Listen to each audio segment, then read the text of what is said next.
시청자와 함께하는 시민데스크. 코로나19 제약이 풀림과 동시에 모임과 술자리가 늘어나면서 음주운전으로 인한 사고도 함께 늘고 있는데요. 최근 연이어 발생하는 음주 사고 보도를 YTN은 어떻게 보도하고 있는지 시청자 비평 리뷰 Y에서 살펴봅니다. 얼마 전 유명 제과업체의 매출 부풀리기 정황을 YTN이 단독으로 보도했는데요. 그 자세한 내막을 오늘 에필로그 Y에서 다뤄봅니다. 잠시 후에 만나보시죠.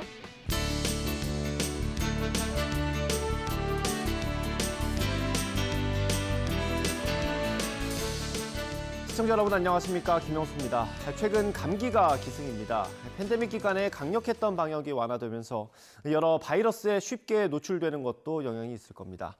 감기는 온도보다는 건조한 공기에 민감하다고 합니다. 실내 습도를 40% 정도로 유지하고 외출할 때는 마스크를 쓰는 게 좋습니다. 미세먼지의 황사, 꽃가루까지 날리는 요즘입니다. 호흡기 건강에 신경 쓰는 게 좋겠습니다. 이번 주 시민데스크는 시청자 비평 리뷰 Y로 시작하겠습니다.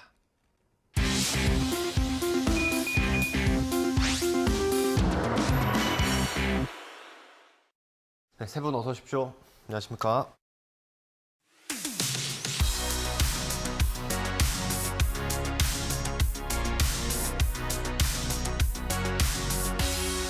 네, 시청자 비평 리뷰 Y 시작하겠습니다. 먼저 조수진 시청자 평가원께서 꼽아주신 오늘의 주제부터 들어보겠습니다. 최근 전국 도심 곳곳에서 음주운전 사고가 잇따라 발생하고 있습니다. 가장 보호를 받아야 할 어린이 보호구역에서까지 참담한 소식이 끊이지 않고 있는데요. 스쿨존 내 교통사고 처벌을 대폭 강화했음에도 음주운전 사고는 끊이지 않고 있습니다. 이런 상황에서 언론은 어떤 목소리를 내야 할까요? 오늘 시청자 비평 리뷰와의 시간, YTN이 전한 음주운전 사고 보도 살펴봅니다. 네, 음주운전 사고 안타까운 소식 저도 뉴스하면서 많이 전해드렸는데 실장님 예전이랑 요즘이 좀 어떻습니까? 저희가 사실 YTN뿐만 아니라 많은 매체에서 음주운전의 문제점, 위험성을 경고하는 보도를 굉장히 지속적으로 하고 있습니다. 반복적으로 하다시피 할 정도인데 그래도 줄지 않는다는데 굉장히 어떻게 보면 좀 낙담을 하고 그러면서 또 계속 이걸 보도해야 되겠다라는 생각을 갖게 됩니다. 특히 이제 언론 매체이기 때문에 공직자라든지 공직 후보자의 음주운전 사실이 드러날 경우에는 굉장히 과거보다 엄격한 기준으로 보도를 하고 있는 것도 사실입니다. 그럼에도 불구하고 줄지 않고 있기 때문에 언론 매체로서는 어떤 불의의 피해자가 생기지 않도록 어린이 피해자라든지 저소득 가장의 피해자가 생길 경우 사회적 관심도 많기 때문에 저희가 사실 적극적으로 문제를 제기하는 편입니다. 그리고 또 제도적인 보완 대책이나 해결책은 없는지 그런 것도 저희들도 함께 찾아 나가야 될 것 같다고 생각합니다. 네. 앞서 말씀드린 것처럼 최근에 음주운전 사고로 초등학생이 숨지고 또 한 가장이 숨지기도 했는데 YTN 보도는 어떻게 전했는지 정리해 주시죠. 네, 그 YTN 홈페이지에서 4월 1일부터 15일까지요. 약 2주 동안 음주운전 사고를 키워드로 기사를 검색해 봤습니다. 약 60여 개의 보도가 나왔었는데요. 중복 기사나 이제 단순 언급 기사를 제외한다고 해도 이 보름 기간에 50개의 보도가 있었다라는 점은 결코 적은 숫자가 아닐 겁니다. 음주운전은 중범죄임을 인식해야 한다는 그 사회적 여론 공감대가 이전보다 상당히 높아진 경향이 이 뉴스 건수에 반영된 것이 아닌가 짐작하게 하는데요. 그만큼 음주운전 발생 건수가 줄면 참 좋았을 텐데요. 경찰, 대낮 음주운전 단속 2시간 동안 55명 적발. 이 보도에서 확인한 바로는 좀 아니었습니다. 음주운전 사고가 낮 시간대에 발생하는 비중이 이 4월 초까지 집계해본 결과 41.2%였다고 하거든요. 1년 전 같은 기간에 22.9%에 비해서 이제 늘었다라는 보도였습니다. 음주운전 위험에 대한 사회적 경각심이 전보다 좀 느슨해진 것 같아 좀 걱정입니다. 나들이 철이기도 하고 또 코로나 방역 해제가 맞물리는 여러 이유를 찾아볼 수 있을 텐데요. 이 반복되는 음주 교통사고 소식이 더 이상 들리지 않기를 좀 바랄 뿐입니다. 이제 음주운전이 이렇게 늘어난 만큼 YTN 보도도 굉장히 많아졌습니다. 음주운전 수배 20대 무면허 운전하다 사망 사고, 또 잠실 먹자골목에서 음주운전 행인 8명 중경상, 청소하던 환경미화원의 음주운전 차량 돌진, 2명 중경상, 이외에도요 굉장히 많았습니다. 음주운전 적발과 사고가 경찰 단속이 집중되면 이렇게 줄었다가 또 다시 회복되는 그런 추세는 매년 이렇게 되풀이되는 것으로 나타나고 있습니다. 여기에 이제 상습적인 음주운전자 적발 비율은 해마다 증가하고 있다라고 하는데요.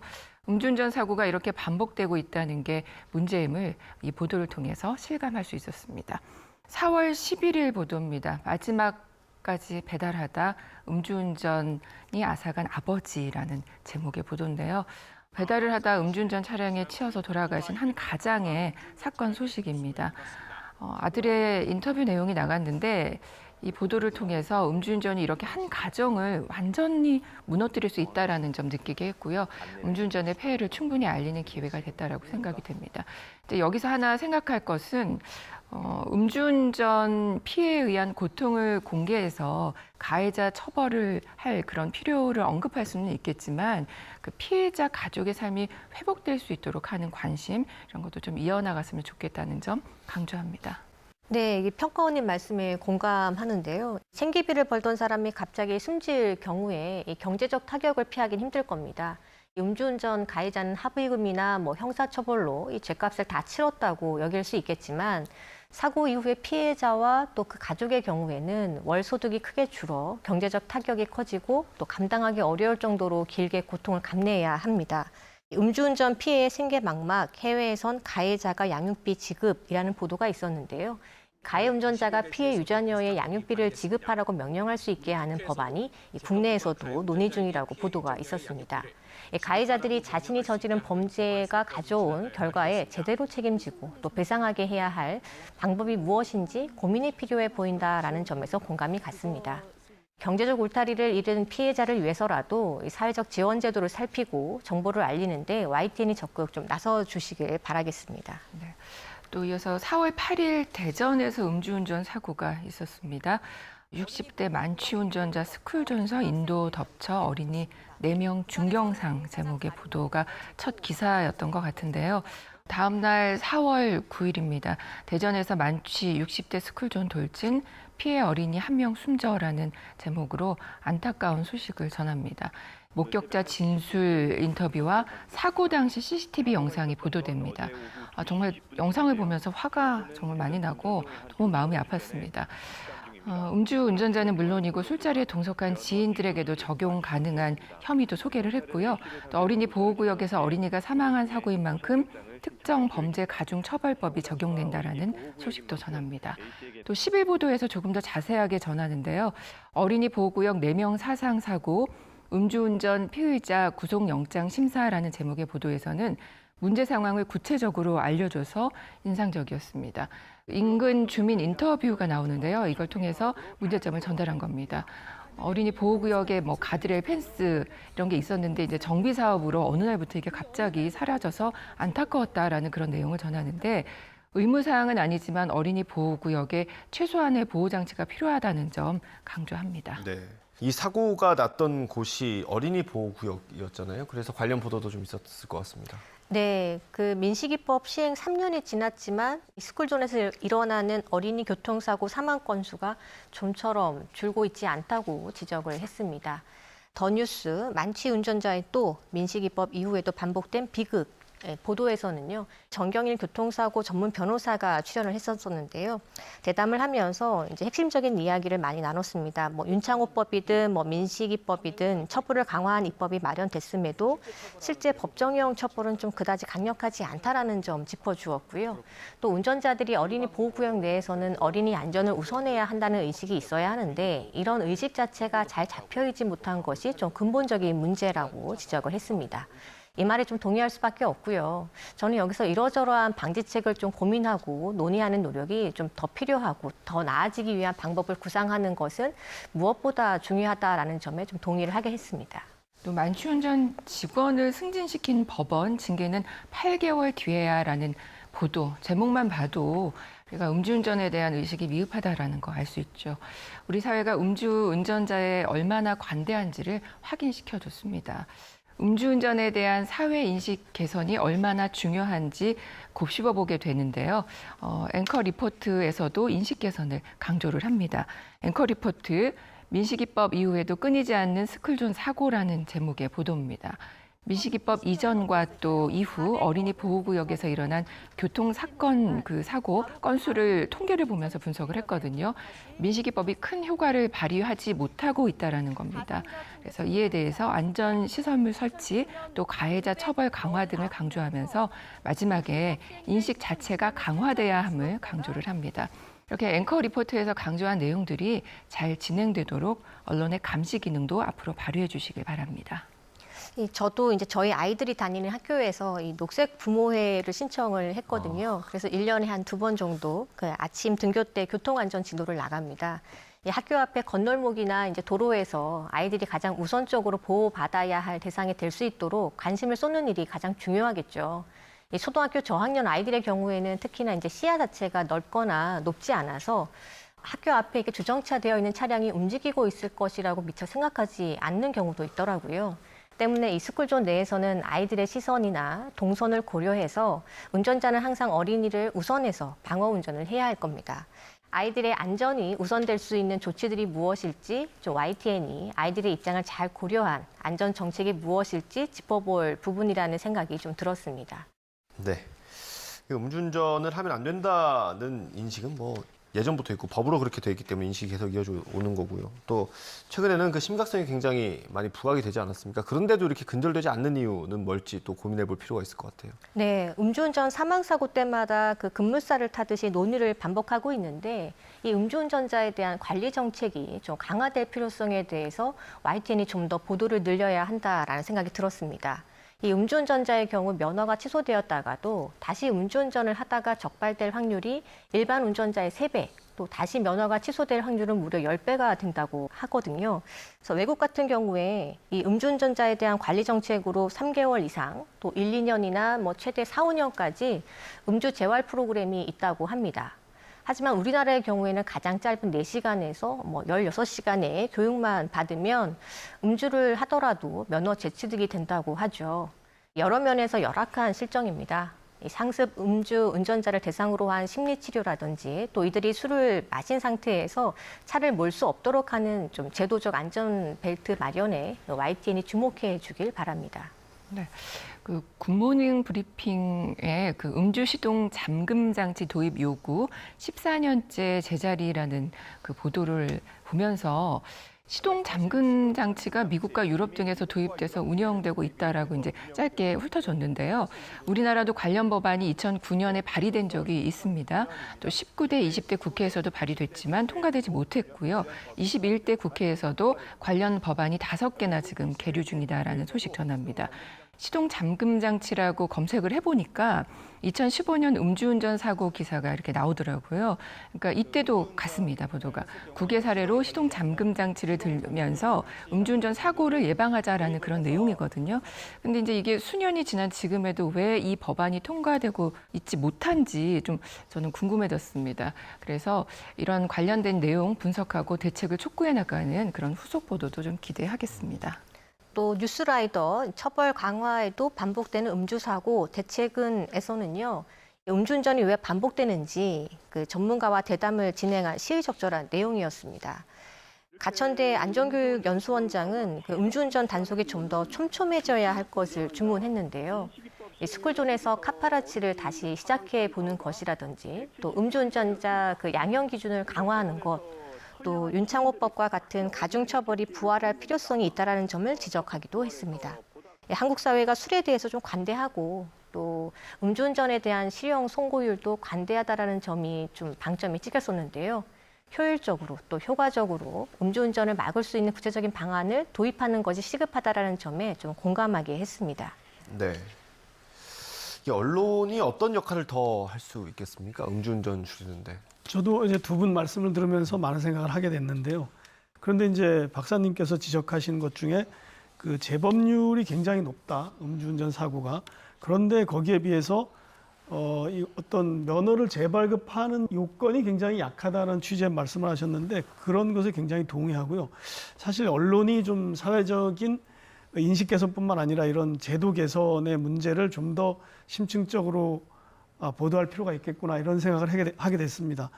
또 이제 시동 잠금 장치 문제도 굉장히 중요한 것 같습니다. 이게 왜 정말 국회에서 통과가 안 되고 누가 반대하는지 또 왜 반대하는지 이런 것들을 언론이 취재를 해서 좀 낱낱이 밝혀서 이것이 빨리 해결점을 찾도록 하는 거, 이런 노력들이 중요한 것 같습니다. 뭐 대체로 이런 걸 반대하는 이익 집단이 있거나 아니면 뭐 이렇게 하면 사람의 인권을 너무 제한한다든지 그런 것들이 아마 이유일 것 같은데, 거기서 빨리 어떤 균형점을 찾을 수 있도록 언론이 이 문제를 좀 제기를 해서 해결책을 찾는 것을 좀 노력하는 것, 그런 것이 필요하지 않을까 이런 생각을 해봤습니다.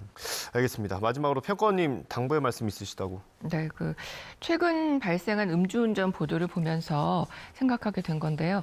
사람 이름을 딴 법이라고 해서 네이밍 법안이라고 하고 있죠. 피해자의 이름이 붙은 네이밍 법안 발의가 최근 들어서 굉장히 늘고 있습니다. 대표적인 게 민식이법, 하준이법, 김용균법, 윤창호법, 구하라법 아주 많은데요. 여기에도 사실은 명과 암이 존재합니다. 피해자에 대해서 안타까운 마음에 법안을 꼭 통과시키기 위해서 필요하다라는 의견과 너무 법 감정에만 호소해서 실질적인 내용이 제대로 전달되지 않을 수 있다라는 의견으로 나뉩니다. 중요한 건 이게 이제 피해자의 이름이 붙을 경우 유가족에게 상처가 될 수 있다는 점에서 정말 신중해야 되는데요. 그래서 왜 조두순법처럼 먼저 피해자 이름이 있었다가 법안이 바뀐 경우도 있었잖아요. 이번에 이제 배승아 양의 경우 기자가 고인의 이름 공개는 유족의 뜻에 따랐음을 밝힙니다라고 이제 그 보도 내용에서 언급을 합니다. 이 점은 참 잘하셨다라는 생각이 들었고요. 이후 사건이나 법안에서 피해자의 이름을 밝히고 사용하는 경우들이 있다면 YTN이 좀 잘 살피시고 신중하게 다뤄줬으면 좋겠다라는 생각입니다. 네, 그 말씀까지 잘 귀담아 듣겠습니다. 오늘 리뷰와의 내용 정리해 보겠습니다. 이것만은 꼭 시간입니다. 평가원님부터 한 줄 요약 들어보겠습니다. 음주운전 사고 보도 쫓아가지 말고 앞서가 막자. 그동안 음주운전 사고가 나고 누군가 희생이 되면 그제서야 사건 따라잡기에 급급한 그런 보도들이 많았습니다. 이제는 사건 전달에 그치지 말고 실질적인 제도 개선, 인식 개선을 목표로 해야 됩니다. 음주운전을 범죄시하고 또 수치스럽게 여기도록 경각심을 불러일으키는 예방적 보도도 필요합니다. 음주운전이 살인이 아니라 취중 실수로 여기는 그런 인식 개선돼야 됩니다. YTN이 이 일에 앞장서 주시기 바랍니다. 네, 다음 김수정 박사님 한 줄 평 들어보겠습니다. 끊이지 않는 음주사고, 안전벨트 역할, 언론이 해내주길. 음주운전으로 인한 교통사고 발생 및 피해를 고려해 보면 음주운전을 예방하는 것이 무엇보다 중요하다 하겠습니다. 이 음주운전의 재범률이 마약사범 재범률보다 높다는 데이터가 있었고, 또 다른 나라에 비해 우리나라의 경우 음주운전자의 면허 재취득 기준이 낮다는 점도 지적이 됐습니다. 음주운전으로 교통사고가 발생하면 중대한 피해를 입힐 수 있다는 측면에서 음주운전자에 대한 처벌과 불이익을 강화해 나가는 것은 불가피하다고 생각합니다. 실질적인 대책 마련을 강구하는 보도가 YTN에서 지속됐으면 합니다. 네, 오늘 리뷰와의 순서는 여기서 마치도록 하겠습니다. 세 분 오늘 말씀 잘 들었습니다. 감사합니다.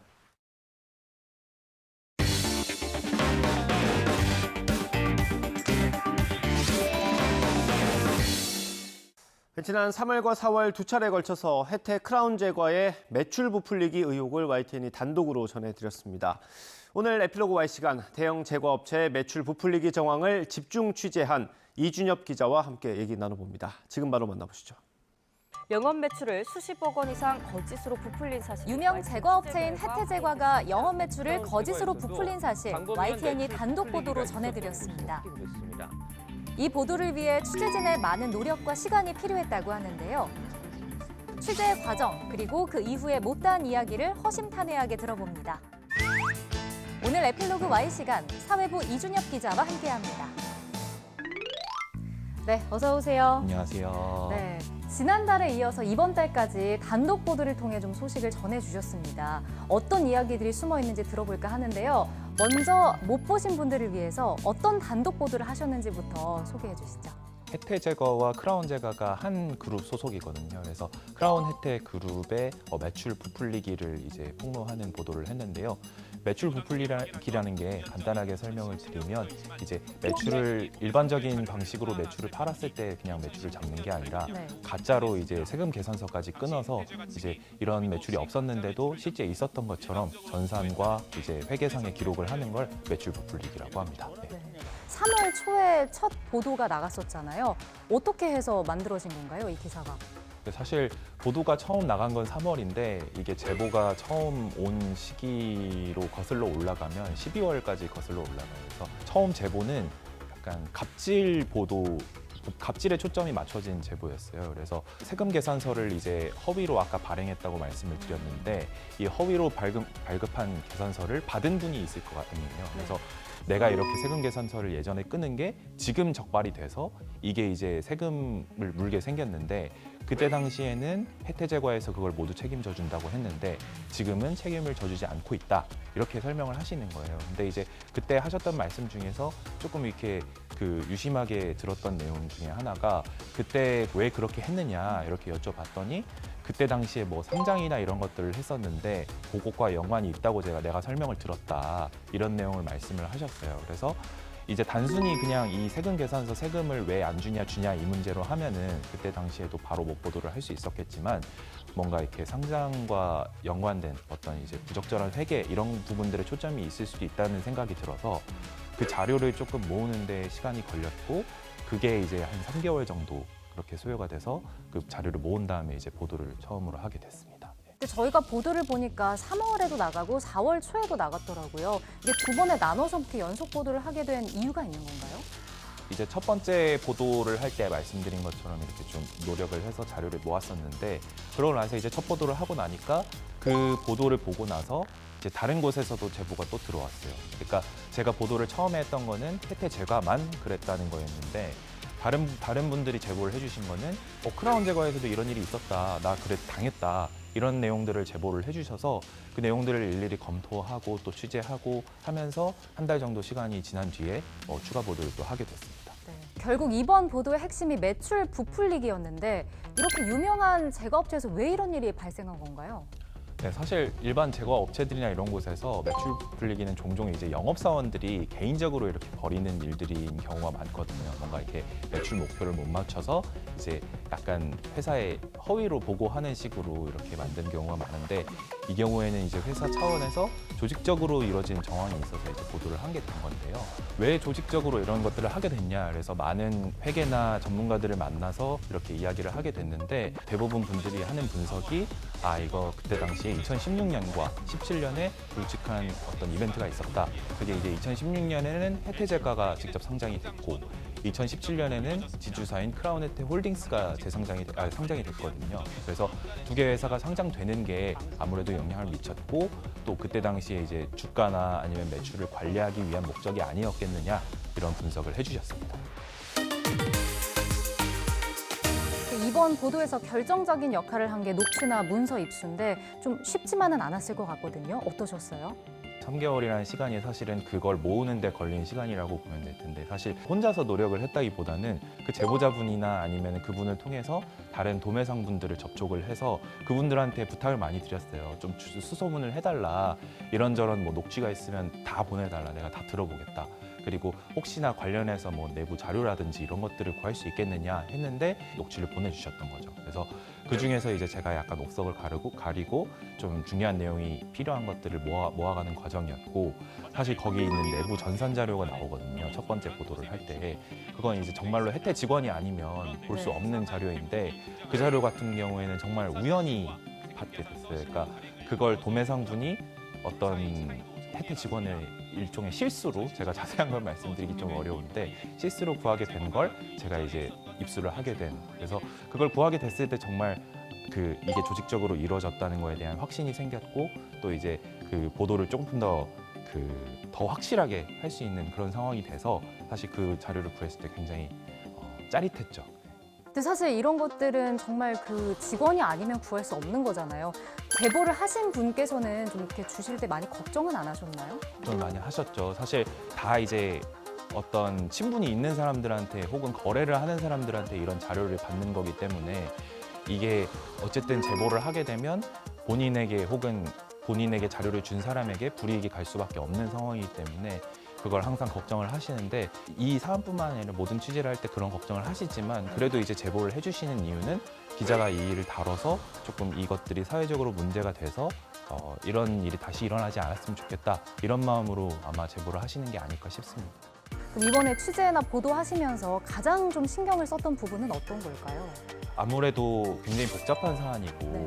회계 문제잖아요. 근데 사실 저도 회계에 대해서 전혀 모르는 상황인데 제 뭐 지인이나 아니면은 뭐 제가 이제 취재하면서 만난 전문가들한테 이제 회계사들한테 굉장히 자문을 꼼꼼하게 구했어요. 그래서 이건 도대체 무슨 얘기냐, 이건 무슨 의미냐. 근데 숫자만 봐서는 그 의미가 보이질 않거든요, 사실. 근데 회계사들은 그런 것들을 경험이 있으니까 아 이건 이런 식으로 처리를 한 이유는 왜 이래서다 이걸 설명을 해줬는데 그걸 제가 안다고 해서 또 시청자들한테 전하는 건 또 다른 얘기잖아요. 그래서 이 어려운 개념들을 어떻게 하면 좀 최대한 간략하게 짧은 방송 리포트 안에서 좀 알기 쉽게 시청자들한테 전달할 수 있을까 이게 제일 하면서 고민이었고 그것 때문에 되게 골머리를 많이 썩였던 것 같습니다. 그럼 실제로 이렇게 좀 회계라든지 이런 거 많이 이렇게 자료도 보시고 공부도 하셨어요? 공부를 굉장히 많이 했습니다. 그러니까 다트라는 게 있더라고요. 전자공시 자료인데 여기에 있는 상장 회사의 모든 자료들이 올라오는 건데 예를 들면 재무제표도 있고 뭐 연결 재무제표라는 것도 있고 여러 가지 표가 똑같은 자료도 여러 가지가 있더라고요. 종류에 따라서. 그럼 내가 이걸 뭘 봐야 되는지, 뭘 보고 어떻게 얘기를 하는 게 이제 과도한 해석이 아닌지 이런 것들을 다 그 조언을 얻어가면서 해야 되니까 이제 회계사 지인을 굉장히 많이 괴롭혔던 기억이 납니다. 뭐 3개월 동안 굉장히 준비를 많이 하신 것 같은데 이번에 취재 과정에서 좀 기억에 남는 일을 꼽아본다면 어떤 게 있을까요? 이게 상장 회사이기 때문에 주주총회라는 걸 하거든요. 3월에 주주총회라는 걸 해야 되는데 그 전에 이제 감사 보고서를 내야 돼요. 근데 저희 보도가 나가고 나서 이제 회계 감사를 받게 돼서 이 보고서가 계속 지연되는 거예요. 근데 주주총회 날까지는 이걸 올려야 이게 큰 일이 안 생기거든요. 그래서 거래 정지가 된다든지 아니면 상장 폐지까지 될 수 있는 아주 심각한 일인데 이게 그렇게 되면 너무 그 주주분들한테 피해가 많이 가는 상황이어서 계속 새로 고침을 하면서 왜 안 올라오지 이렇게 마음을 졸였던 그런 기억이 나고 네. 결국에 올라왔을 때 좀 안심하면서도 거기 내용에 보면 이게 그때 당시에 회계 처리가 매우 부적절했다 이런 부분들이 있어서 또 내 취재가 좀 헛된 게 아니었구나 이런 생각을 했던 기억이 납니다. 보도가 나간 다음에 좀 긍정적으로 바뀌었던 부분도 있나요?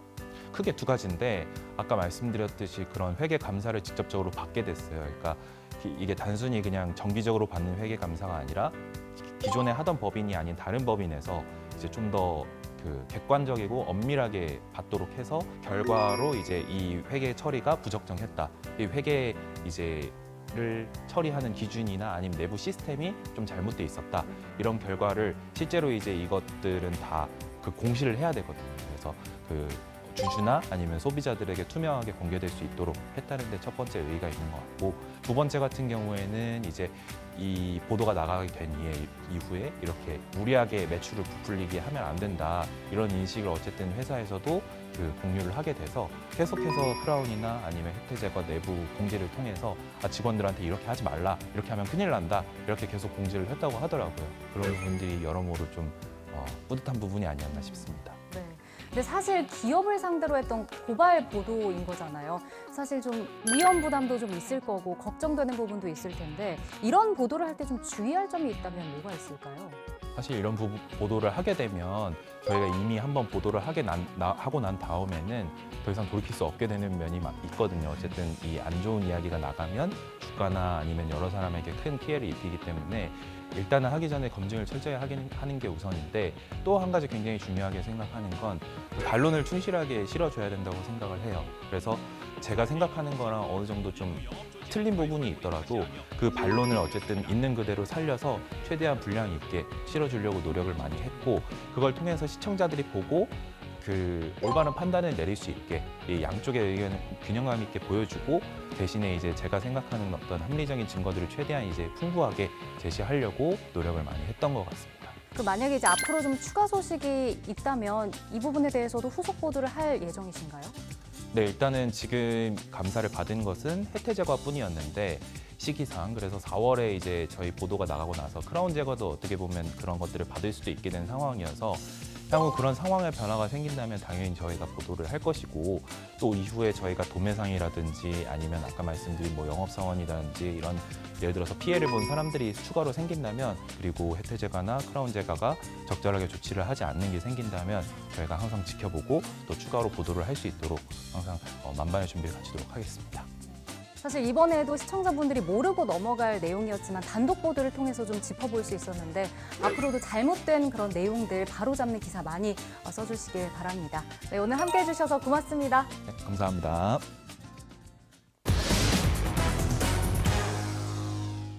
시민데스크는 시청자 목소리로 YTN을 깊이 되돌아봅니다. 방송에 대한 여러 의견들 SNS와 홈페이지, 전화로 남겨주시고요. 저희는 다음 주에 더 다양한 시청자 의견으로 돌아오겠습니다. 시청해주신 여러분 고맙습니다.